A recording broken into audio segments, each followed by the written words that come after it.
Breaking news! Supreme Court pinagtibay ang desisyon na labag sa konstitusyon ang impeachment laban kay VP Sara Duterte.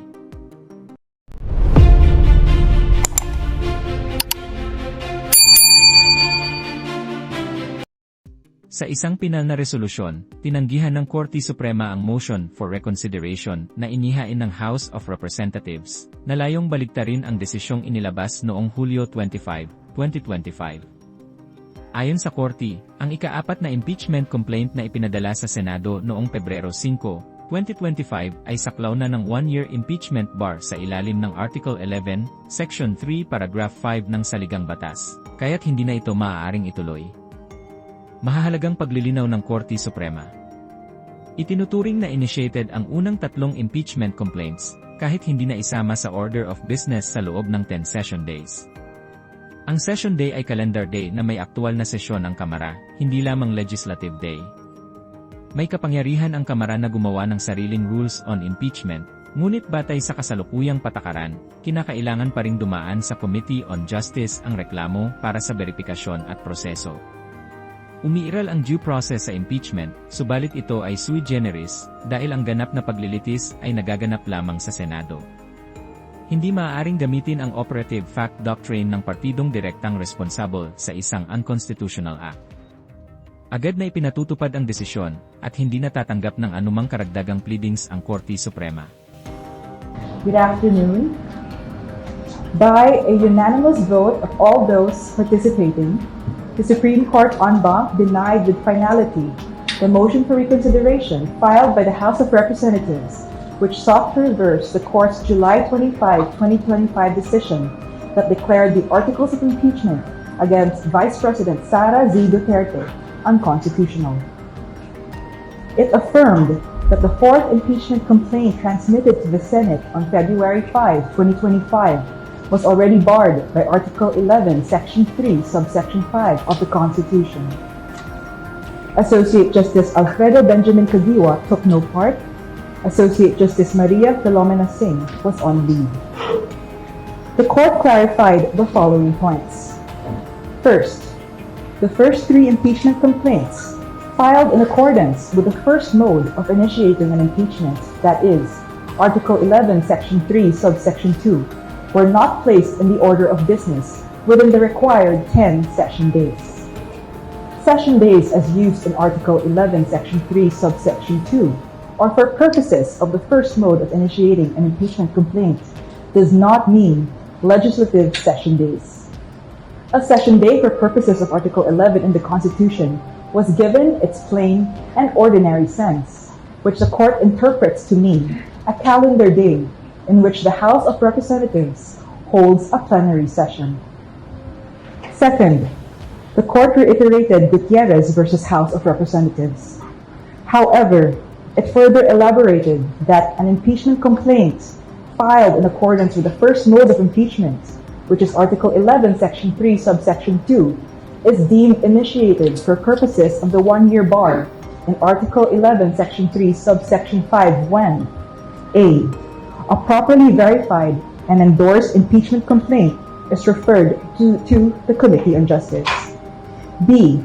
A properly verified and endorsed impeachment complaint is not placed in the order of business of the House within 10 session days, or referred to the Committee on Justice after it has been put in the order of business within 3 session days, as required by Article 11, Section 3, Subsection 2 of the Constitution.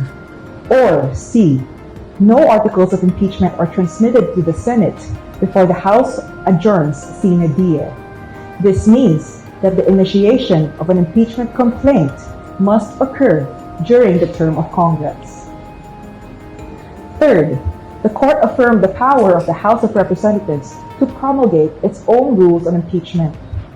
However, it clarified that Section 2 of the House Rules, as it is currently worded, requires the referral to the Committee on Justice, even when it is filed through the second mode. The second mode is provided in Article 11, Section 3, Subsection 4 of the Constitution, where the endorsement of at least 1/3 of the members of the House of Representatives would be sufficient to transmit the articles of impeachment. In view of the current wording of Section 2 of the Rules on Impeachment, as drafted and promulgated by the House in its 19th and 20th Congress, the House may, optionally, upon its own prerogative, refer an impeachment complaint already endorsed by at least one-third of all its members to the Committee on Justice, but only for the following purposes. Number 1, to ensure that the endorsement of the members of the House is verified. Number 2, to confirm that the evidence supporting the grounds in the complaint exists, and that every member of the House has been given a copy of the complaint, as well as the evidences supporting it. And 3, to respect the committee's prerogative to consolidate different formulations of the complaint, if any, so that only one complaint is endorsed to the plenary for transmittal to the Senate. The court observed that there is a fundamental difference between the first and second modes of initiating impeachment complaints. Thus, it said, and I quote, Article 11, Section 3, subsections 2 and 3 cover the first mode of initiating an impeachment complaint. Article 11, Section 3, subsection 4 covers the second mode of initiating an impeachment complaint. In the first mode, impeachment is initiated through the regular and deliberative process in the House of Representatives. A verified complaint may be filed either by a member of the House or by a private citizen with the endorsement of a member. Upon filing, the complaint is referred to the House Committee on Justice, which evaluates its sufficiency in form and substance and conducts the appropriate hearings. Only after favorable committee action does the impeachment process proceed further. This mode therefore emphasizes institutional screening and committee review. By contrast, subsection 4 introduces an alternative and a more direct mechanism for initiating impeachment. Under this provision, a verified complaint or resolution of impeachment signed by at least one-third of all the members of the House of Representatives immediately initiates impeachment proceedings. These provisions reflect a deliberate constitutional design. Subsections 2 and 3 provide a structured and committee-directed approach, while subsection 4 allows a streamlined initiation when a sufficient level of consensus already exists. Fourth, the court affirmed that due process of law applies to the impeachment process. It stated, and I quote, "The phrase right to life, liberty, or property should not be read with undue literalism. It must be accorded reasonable flexibility to achieve its intent of protecting inherent and inalienable rights that could not have been exhaustively articulated at the time of its framing. The Due Process Clause embodies a fundamental constitutional commitment to reasonableness, fairness, and non-arbitrariness. It envisions that we cannot have a true democratic and republican or representative state that is arbitrary and unfair. However, due process as it applies to the impeachment process is sui generis, or in a class of its own. Full-blown trial happens at the Senate. At least for the second mode of initiating an impeachment complaint, it only requires 1. The grounds invoked in the complaint or resolution are those contained in Article 11, Section 2 of the Constitution. Number 2. The procedure is governed by the rules on impeachment promulgated by the House prior to any filing of any impeachment complaint. 3. As already provided by the current House rules on impeachment, all endorsing members should have been given a copy of the complaint and all its supporting evidence.